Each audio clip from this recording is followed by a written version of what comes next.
अब लगा कि आप सब बेईमानी किए हैं, खा क्या है, फलाहार पर नहीं है हो।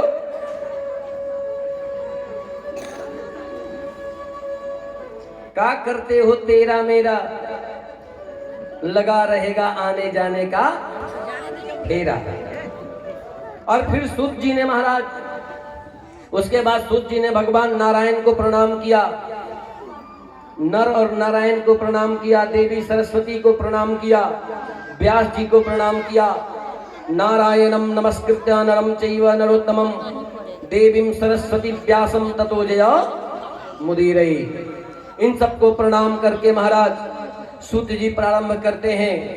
सूत जी कहते हैं कि हे जीव सुनो, भगवान की कृपा और करुणा से यह मानव तन मिला है, और ये मानव तन इसलिए मिला है कि हम इस मानव तन से परमात्मा को प्राप्त करें। ये ह्यूमन बॉडी जो है, हमें ह्यूमन बॉडी क्यों मिला है? This is just certificate, admit card of परमात्मा। परमात्मा को प्राप्त करने का ये मानव तन एडमिट कार्ड है। जैसे एडमिट कार्ड मिलता है ना, वो ना हो तो आप परीक्षा हॉल में ना जाए, उसी तरह ये एक पहचान पत्र ही ये मानव तन, कि इसी मानव तन से आप परमात्मा को प्राप्त कर सकते हो। बड़े भाग्य मानुष तन पावा, सुर दुर्लभ सब ग्रंथ ही गावा, साधन धाम मोक्ष करि द्वारा, पाई न जेहि परलोक सवारा। अगर आप मानव तन पाकर इस लोक और परलोक को अगर नहीं संवारते हैं तो फिर आपके मानव तन धारण करने का कोई मतलब नहीं। और महाराज सूत जी कहते हैं, अब आप गौर से श्रवण करें, हम लोग भगवान के अवतारों की कथा में प्रवेश कर रहे हैं। महाराज सूत जी कहते हैं कि सृष्टि के प्रारंभ में, सृष्टि के शुरू में भगवान को लोक निर्माण की इच्छा हुई, इस संसार को रचने की इच्छा हुई, और इच्छा होते ही उन्होंने अपने महातत्व आदि को निष्पन्न कर एक पुरुष रूप ग्रहण किया। उस पुरुष रूप में 10 इंद्रियें, गौर से ध्यान दीजिए, 10 इंद्रियां, 1 मन और 5 भूत। कितने हो गए? बोलिए नरेश जी, क्या बात है, बैकुंठे में चले गए थे, क्या हो? भगवान ने क्या किया, गौर से फिर सुनिए। उन्होंने 10 इंद्रियां, हमारी इंद्रियां कितनी है? 10। 5 ज्ञान इंद्रियां, 5 कर्म इंद्रियां, sense of organs and working organs. There are 10 organs in my body. ये 10 इंद्रियां, 1 मन, 11 और 5 भूत, कितने हो गए? इस 16 से परमात्मा ने क्या किया? एक पुरुष रूप धारण किया। अब आप लोग विचार करिए, कितने लोग ऐसे हैं जो चर्चा करते हैं महाराज राम जी 12 कला थे और कृष्ण जी 16 कला थे। लो भैया अमर कथा, 16 कला के तो हम भी हैं। अगर हम पुरुष हैं तो हमारे शरीर में भी कला 16 ही है। 16 के बिना तो हम हो ही नहीं सकते ना महाराज। ये 16 कलाओं से परमात्मा ने क्या किया महाराज? एक पुरुष रूप लिया, और उसी परमात्मा के नाभि कमल से प्रजापतियों के अधिपति ब्रह्मा जी उत्पन्न हुए। और आजकल तो राम कृष्ण, आप सब कहेंगे बाबा आपने कहा कृष्ण बड़े, तो क्या राम छोटे? आपने कहा परमात्मा कृष्ण है, तो क्या राम परमात्मा नहीं है महाराज? आप लीला विग्रह में न जाओ। राम आए तो मर्यादा पुरुष का लीला की। मैं आपको बता दूं, राम कृष्ण में कोई अंतर नहीं है।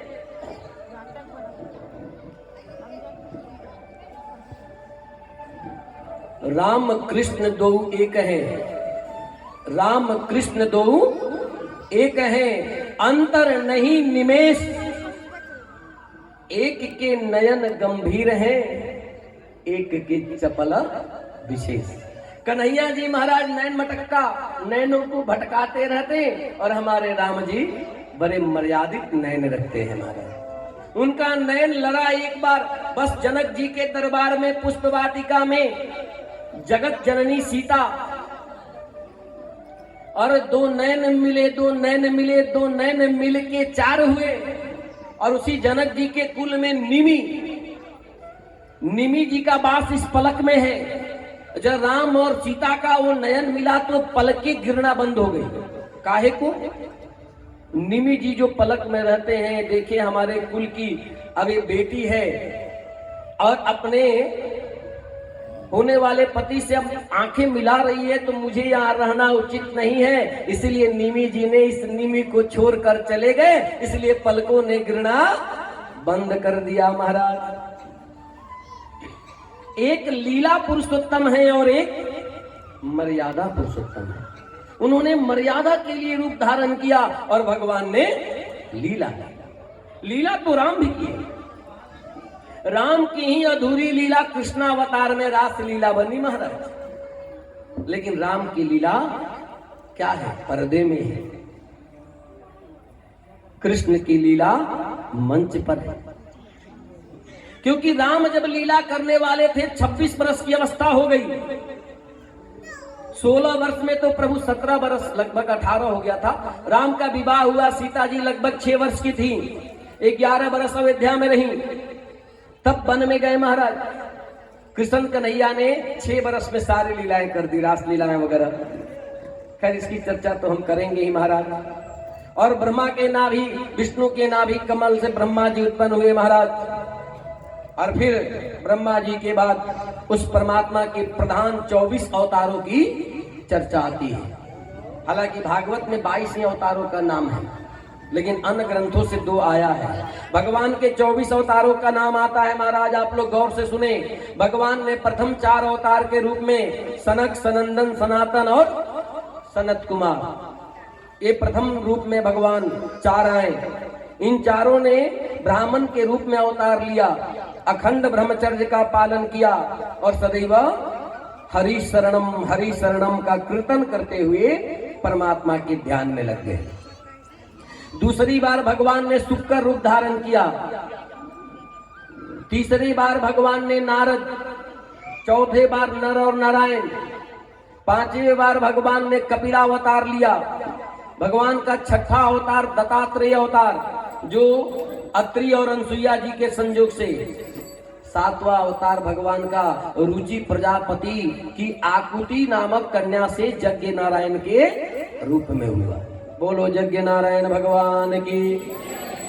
भगवान का 8वां अवतार ऋषभ अवतार है। भगवान का 9वां अवतार पृथु अवतार है। 10वें में भगवान मछली बन के आए, मत्स्य अवतार। 11वें में भगवान कच्छप अवतार। 12वें में धनवंतरी अवतार। भगवान का 13वां अवतार बनता है मोहिनी, जिसको देखकर देवता भी मोहित हो गए थे, शंकर जी भी मोहित हो गए थे महाराज। और भगवान का 14वां अवतार नरसिंह अवतार है। भगवान का 15 क्रम का अवतार वामन अवतार है। भगवान का 16वां अवतार परशुराम अवतार है। भगवान का 17वां अवतार वेदव्यास जी के रूप में हुआ। वेदव्यास जी के रूप में आकर वेदव्यास जी ने पूरे वेदों का व्यास करके सुगम बनाया, सब मनुष्यों तक पहुंच जाए। भगवान का 18वां अवतार क्या है महाराज? रामावतार। 18वें क्रम में 24वें अवतार में भगवान 18वें में राम के रूप में आए। और भगवान का 19वां अवतार बलराम, 20वां अवतार किशन कन्हैया लाल। भगवान के 21वें अवतार में बुद्धावतार है। आप जिस सिद्धार्थ और गौतम बुद्ध को बुद्ध समझते हैं वो बुद्ध नहीं है महाराज। ये भ्रम मत पालिए कि ये बौद्ध धर्म के प्रचारक ही बुद्ध हैं। बुद्ध के संदर्भ में भागवत में कहा गया है कि मगध देश में अजन नामक ब्राह्मण के घर में बुद्धावतार होगा।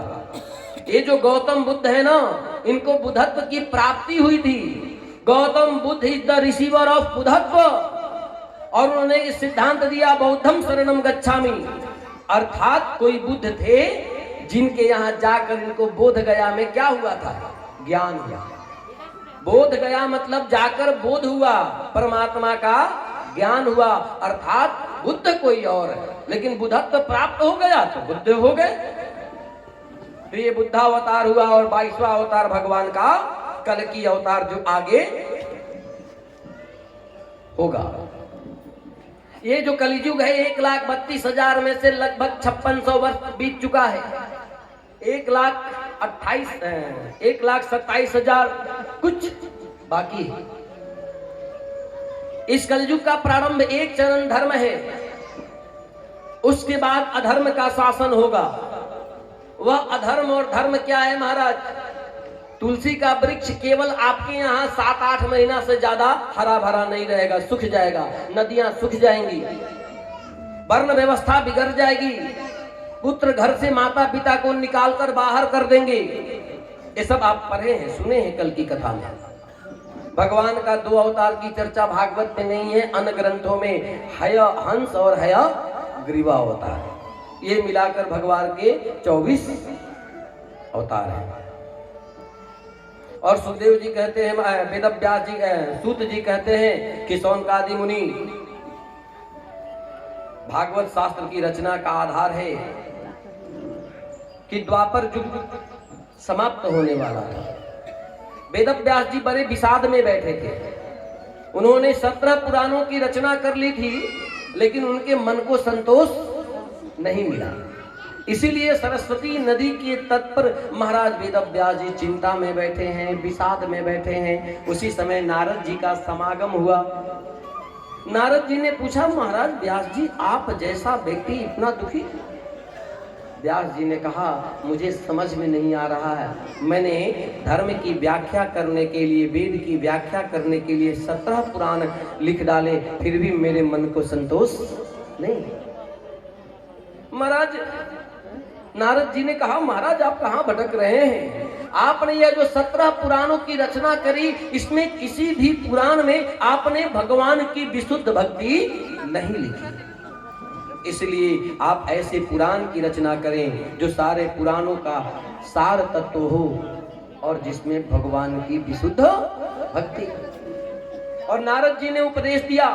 और नारद जी अपनी आत्मकथा कहते हैं कि महाराज वो परमात्मा कितने दयालु हैं, कितने परमात्मा जो महाराज दिव्य हैं कि उस परमात्मा की चर्चा से मैं दासी पुत्र नारद हो गया। नारद जी ने कहा कि पूर्व जन्म में मैं एक दासी पुत्र था।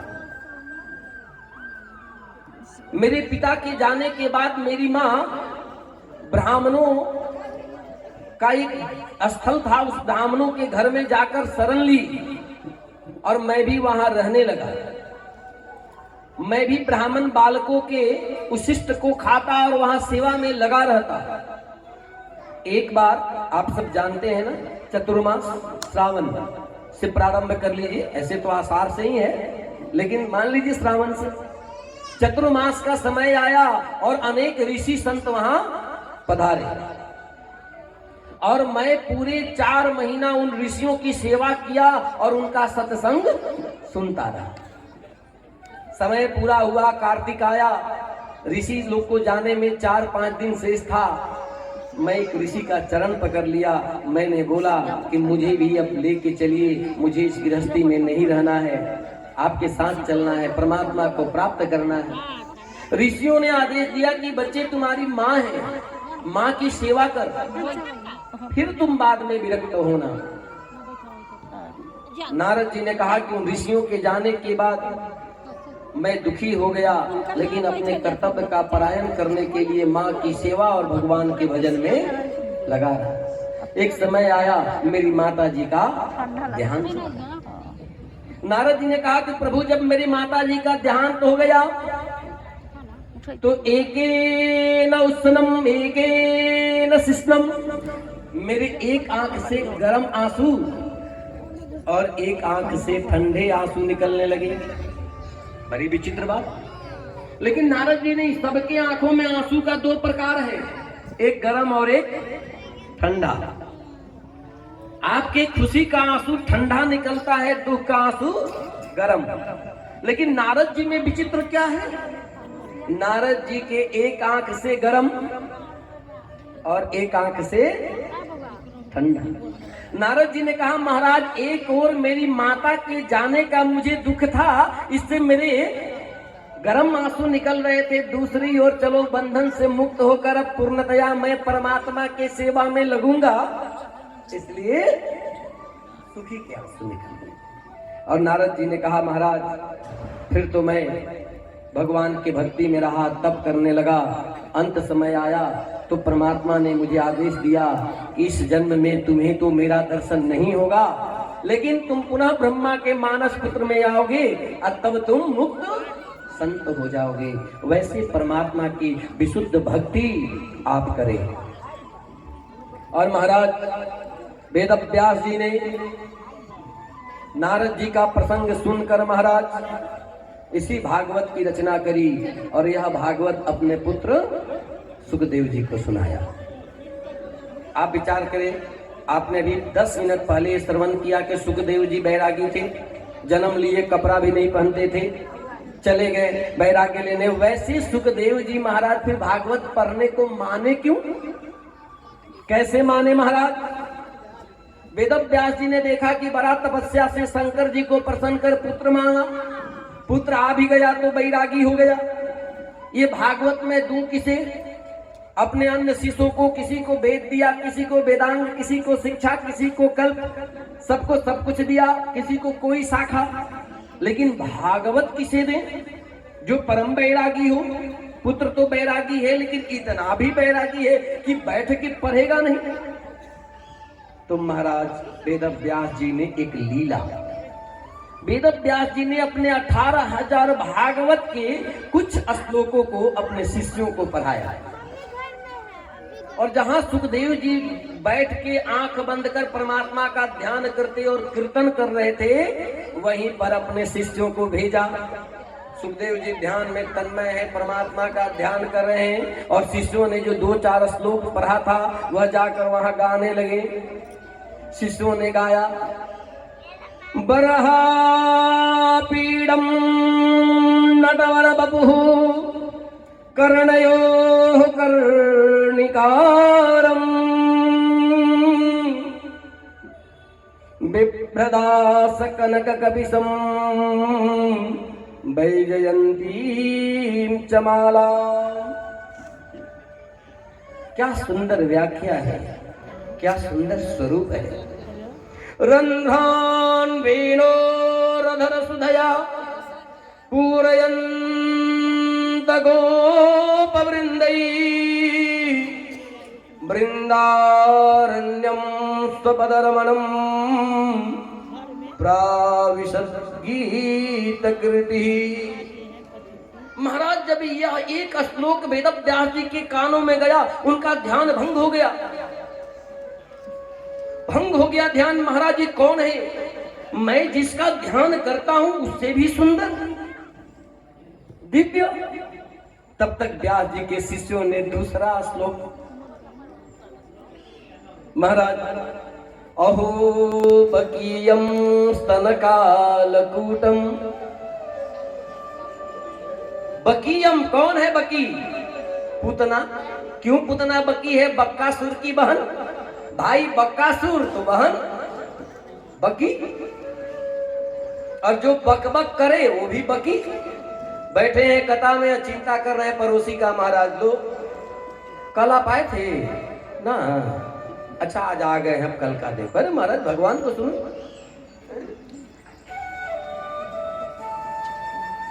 बरस रही है अमृत पानी, पीने को प्यासे हो। जैसे जल में रहकर मीन की तरह, अरे प्रेम करो उस मछली की तरह जो जल से दूर होते उस जल के लिए तड़प कर मर जाती है। परमात्मा आपके जीवन में वो तालाब की तरह और आप मछली की तरह जीवन बनाओ। परमात्मा के बिना जीव नहीं, तेरे बिना जी न पाऊं श्याम, बस इतनी कृपा कर दो। मन न लगे चित्त बेचैन हो जाए। जैसे एक प्रेयसी प्रेमिका के लिए व्याकुल होती है, वैसे परमात्मा भगवान के लिए व्याकुल हो जाए। महाराज शिष्यों ने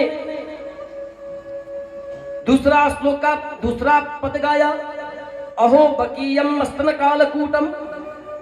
यानी वह बकी जो आपके स्तन में, अपने पयोधर में कालकूट विष को भर कर लाई।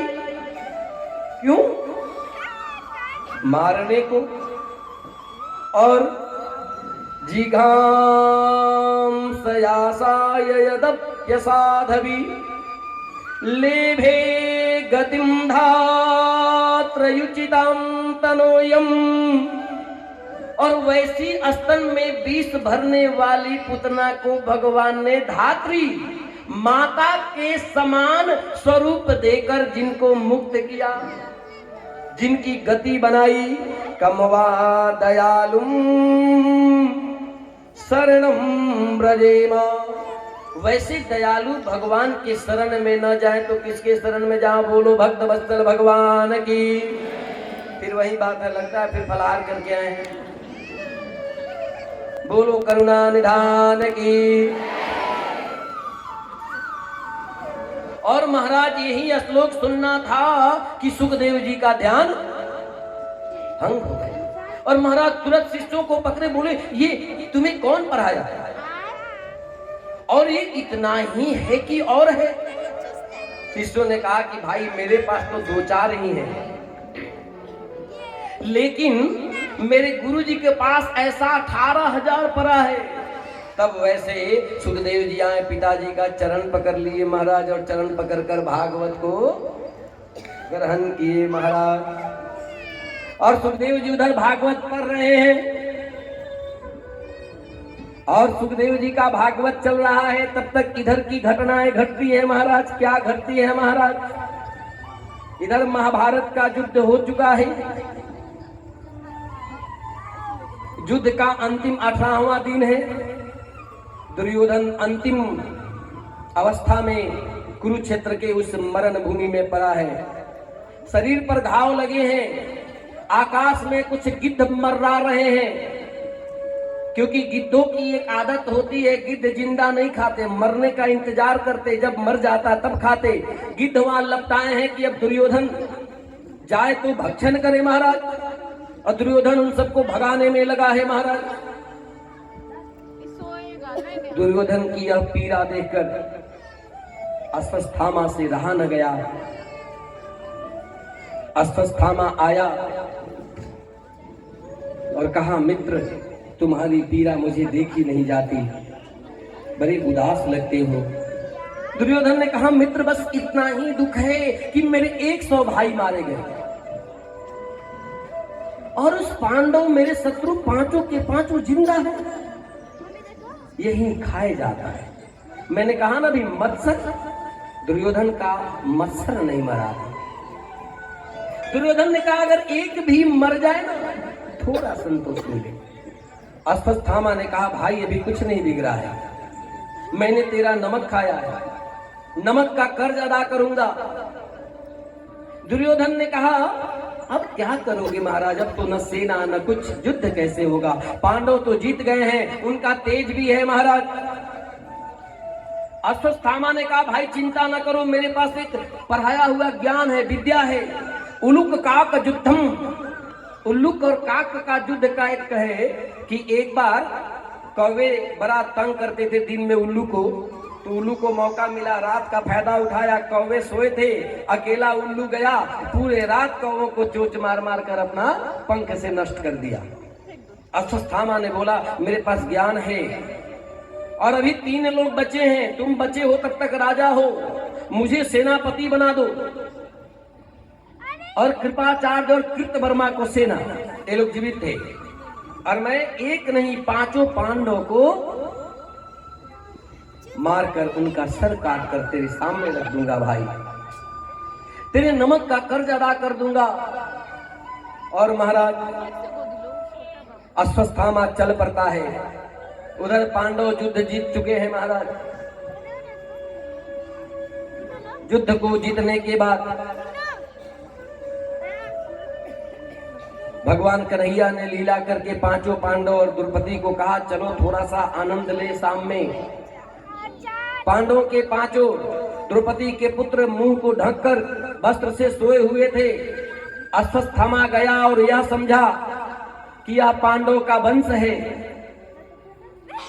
यह नहीं समझा यह पांडव है, उसने विचार किया ये पांचों पांडव ही हैं, इसलिए उन सोए हुए महाराज बालकों का सर काट दिया और सोए हुए मासूम बालकों का सर एक थैले में भरकर उसे खींचता हुआ लाया दुर्योधन के पास। बोला भाई मैंने तेरे शत्रु का वध कर दिया, ए ले।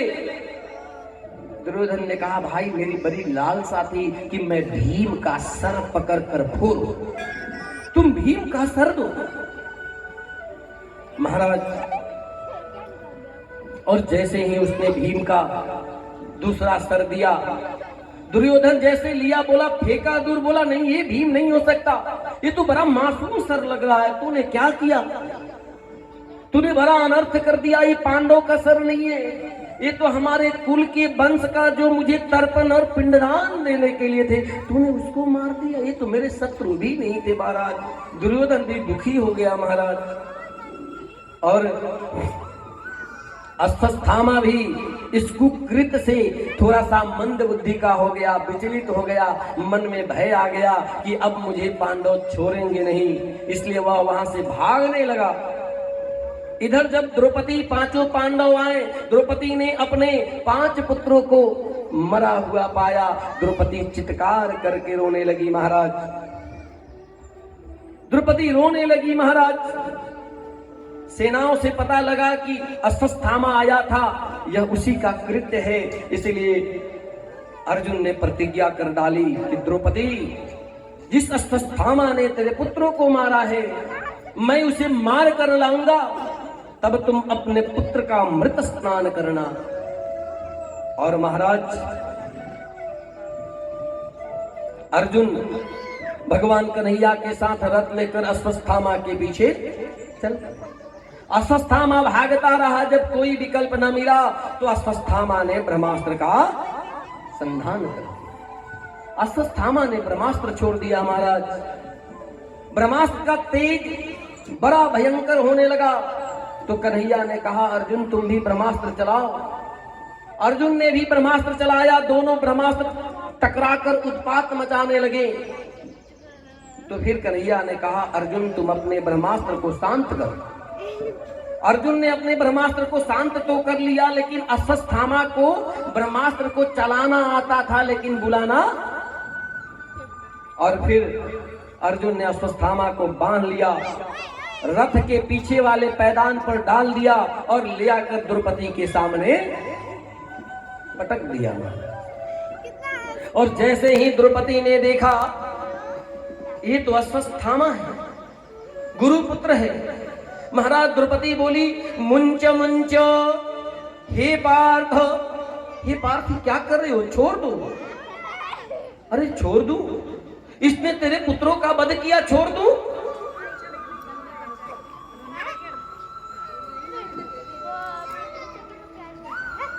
द्रौपदी ने कहा छोड़ दो, मत मारो। क्यों?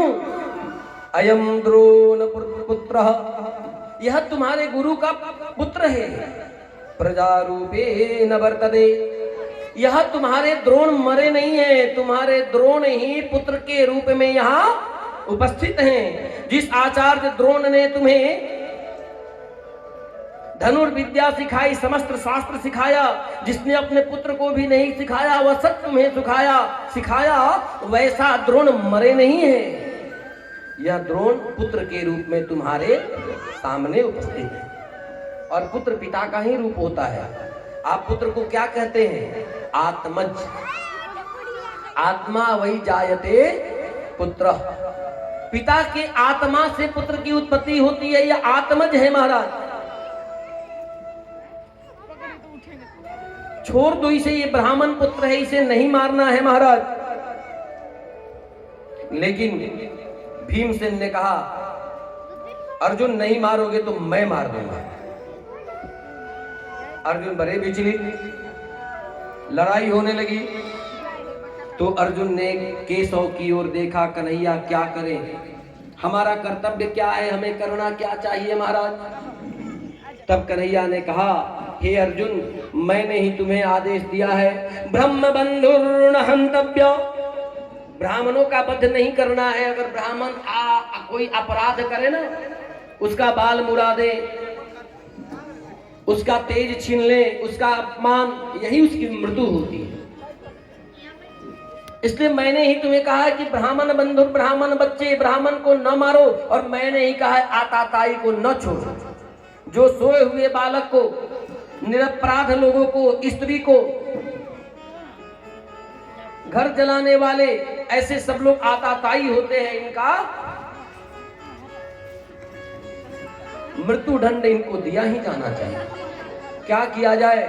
अर्जुन ने तुरंत अपना कृपान निकाला और अश्वत्थामा के मणि को सर से हटा दिया। महाराज, मणि के जाने के बाद अश्वत्थामा तेज विहीन हो गया, यही उसकी मृत्यु हो गई। बोलो भक्तवत्सल भगवान की।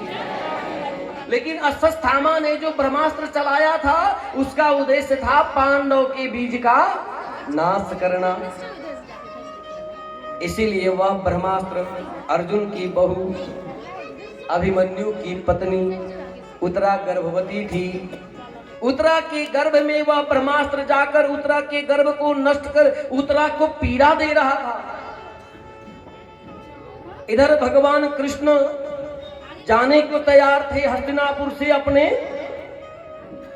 द्वारिका, रथ पर बैठे ही थे। तब तक वहीं पर कुंती है, सब लोग हैं। तब तक उत्तरा दौड़ कर आती है भगवान के पास, और उत्तरा आकर भगवान से कर जोड़ती है, और उत्तरा कहती है भगवान से, पाहि पाहि महाजोगिन देव देव जगतपते, नान्यम तद्भयं पश्ये यत्र मृत्यु परस्परम। पाहि पाहि, रक्षा करो ना स्वामी, रक्षा करो महाराज। उत्तरा वहां ससुर की वंदना नहीं करी, अर्जुन से मदद नहीं मांगी, परमात्मा से मांगी। भगवान ने देख लिया तेज से उत्तरा का गर्भ जो है वह नष्ट हो चुका है अश्वत्थामा के ब्रह्मास्त्र से।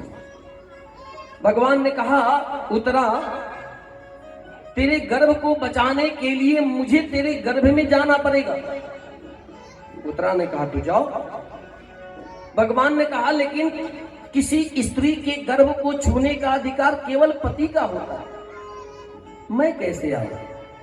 उत्तरा ने कहा, स्वामी, एक पति की बात क्या है, तुम तो चराचर विश्व के पति ही तो हो, स्वामी ही हो, आ जाओ मेरे गर्भ में। भगवान ने कहा, लेकिन मैं कभी गर्भ में नहीं गया।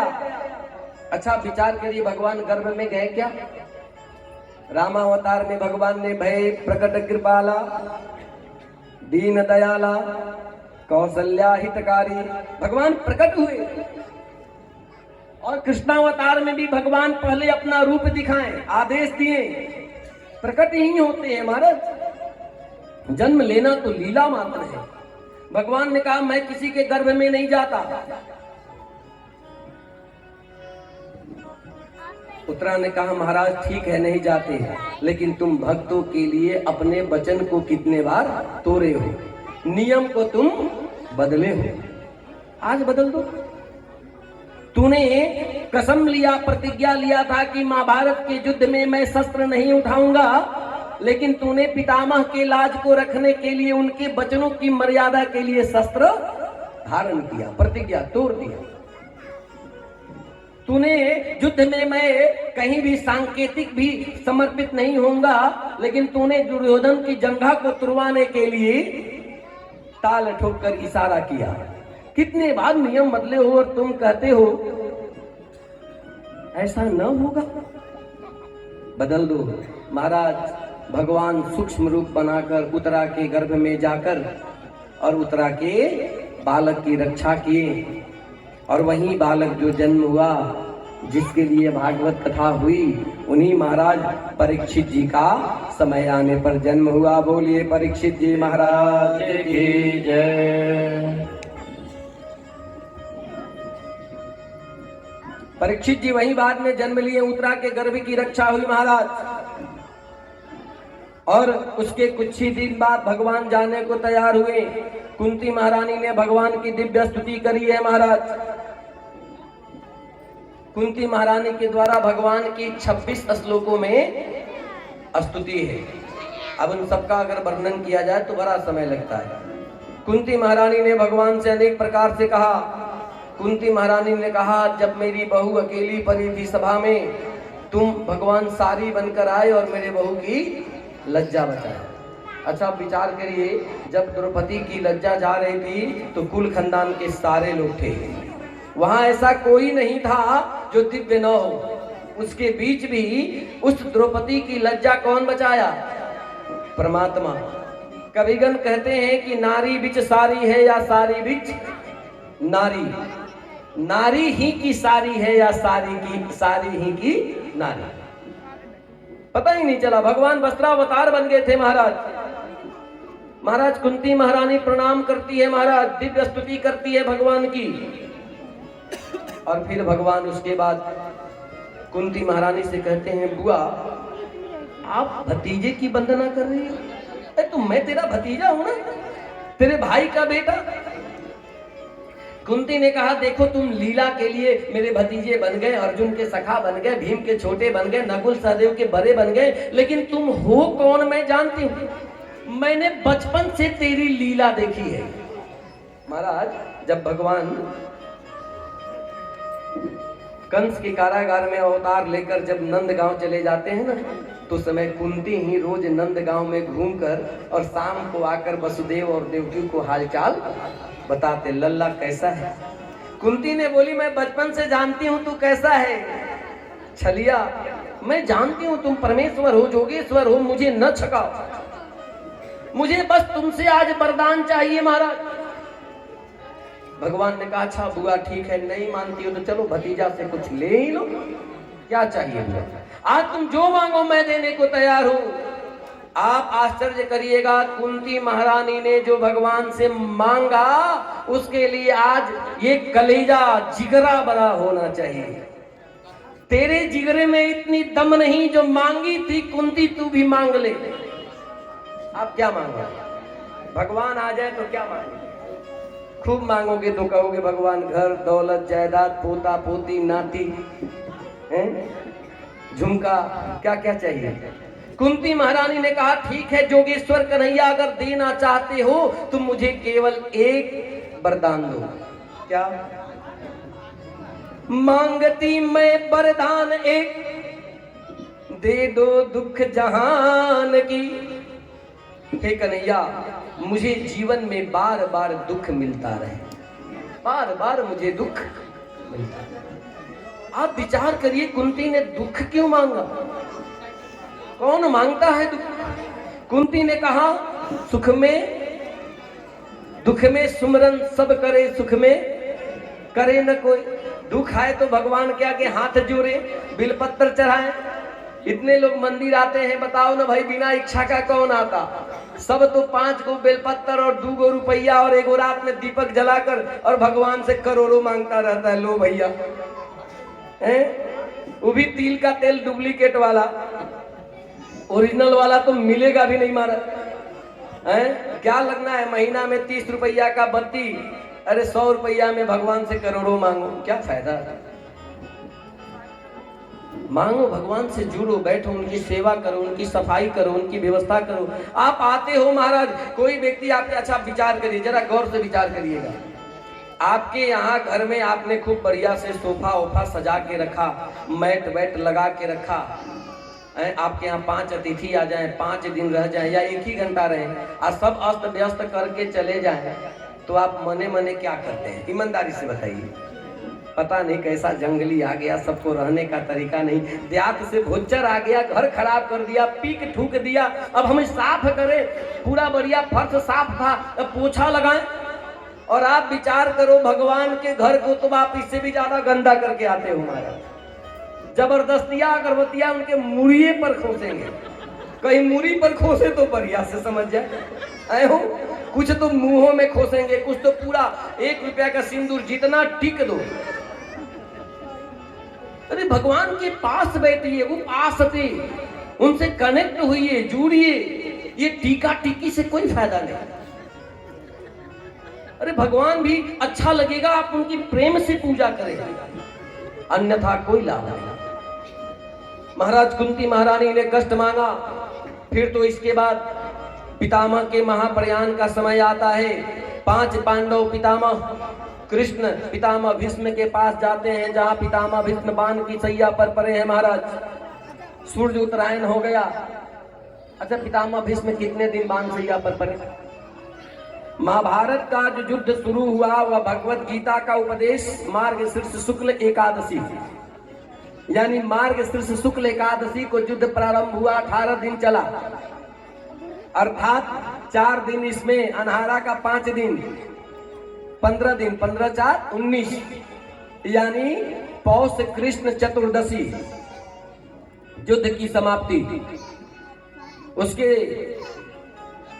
एक दिन बाद गए अमावस्या समाप्त, फिर आ गया मकर की संक्रांति और भगवान का पुण्य काल उत्तरायण का समय आ गया, पितामह का प्रयाण का समय आ गया महाराज। अच्छा, उत्तरायण का एक और अर्थ, पितामह भीष्म तो इच्छा मृत्यु वाले थे, वैसे दिव्य जो स्वयं वसु थे उनको तो उत्तरायण में मरे या दक्षिणायन में मरे, मोक्ष तो हो ही जाना है। फिर भी यहाँ उत्तरायण का मतलब क्या है? यहाँ उत्तरायण का कहीं कोई तात्पर्य नहीं। उत्तरायण का है उत्तरा गर्भे अयन निवास सह उत्तरायण। पितामह कुरुक्षेत्र में पड़े हैं, लेकिन देखते हैं भगवान उत्तरा के गर्भ में जाकर निवास कर रहे हैं, इसलिए भगवान उत्तरायण है। वैसे भगवान उत्तरायण किशन कन्हैया की प्रतीक्षा कर रहे हैं, कन्हैया आओ तुम्हें देखूं तब मैं प्राण त्यागू। बोलो भक्तवत्सल भगवान की। और ये सभी पितामह के पास में जाते हैं महाराज। पितामह भीष्म दूर से ही समझ जाते हैं कन्हैया आ गए, आंखें खोलते हैं, कन्हैया को देखते हैं, बोले बड़ी देर की भगवान आने में, और बोले प्यास लगी है अर्जुन पानी पिलाओ। अर्जुन ने बाण की धारों से पितामह की प्यास को तृप्त किया। अर्जुन को भगवान ने कहा, कृष्ण ने कहा कि हे युधिष्ठिर, पितामह भीष्म से राजधर्म की शिक्षा लो। पितामह भीष्म ने राजा को क्या करना चाहिए, राजधर्म क्या है, इसका उपदेश दिया। 32 श्लोकों में उपदेश दिया। पूरे उपदेश तेरे पल्ले